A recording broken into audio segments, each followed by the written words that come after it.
Hello, everybody. Today is day 4 of the 365-day Bible reading challenge. Yeah. So we've made it through 4 days so far.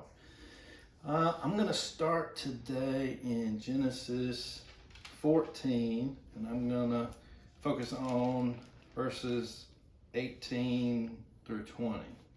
Then Melchizedek, king of Salem, brought out bread and wine. He was priest of God Most High, and he blessed Abram, saying, "Blessed be Abram by God Most High, creator of heaven and earth, and praise be to God Most High, who delivered your enemies into your hand." Then Abram gave him a tenth of everything. Now, why did I pick this passage? I picked this passage because Melchizedek is a very interesting character. What you'll find out as we progress through this is the writer of Hebrews, in Hebrews 7, he does quite a bit of exposition about Melchizedek and how Jesus is in the priestly order of Melchizedek. Now, why is that important? We're talking about Abram here. This is, for most people, whether they're Jewish or whether they're Christian, he's the top of the heap, right? He is the person that God makes the covenant with, that he's going to bless the whole world through him.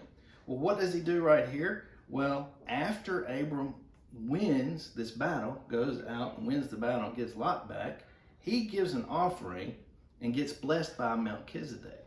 So how important is Melchizedek if Abram, the father of Judaism, if he is providing a blessing from that and providing a tenth of everything to him? Oh, lost my words. Anyway, no, it's okay. We won't cut it. We'll just keep rolling.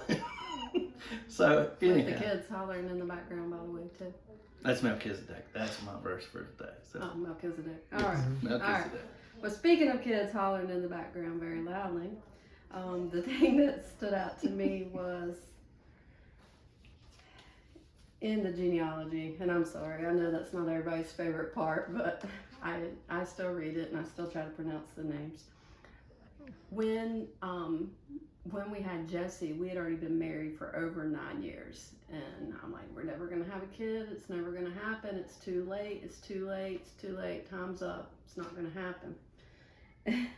I was 30 years old when he was born, and here it's like, Arphaxad was 35 years old when he became the father of Shelah. Shelah was 30 years old when he became the father of Eber. Eber was 34 years old when he became the father of Peleg. Peleg was 30 years old when he became the father of Reu. Oh, skip too many pages. And Reu was 32 years old when he became the father of Serug. And Serug was 30 years old when he became the father of Nahor. And Nahor was 29 years old when he became the father of Terah. And they are all, that's how old I was. I was 30 years old when Joseph was born. And then the very next one, Terah was 70 years old when he became the father of Abram. And we know how old, or we'll be finding out how old Abram will be when he becomes a father of Isaac. So that stood out to me because sometimes I get my head wrapped around what the world is telling me and when things should happen, and I really just want to live my life according to what God has for me, when he has it for me, and not try to rush it anymore, and realize that it is his perfect will and his perfect timing in my life. I'm not out of time. He can use every bit of time that I have. So that's our reading for today. We stopped at the end of 14. We'll be starting Genesis 15 tomorrow. You're not behind if you haven't started reading yet. You're not behind. Tomorrow we'll just start page 17. So you can read 17 pages in one night tonight if you haven't started with us and want to. But thank you for joining in. I appreciate the feedback that I'm getting, text and phone calls. I love it. So that means you're watching, you're digging into the word as well, and that means a lot to us. Thank you. Have a great evening. Love you guys.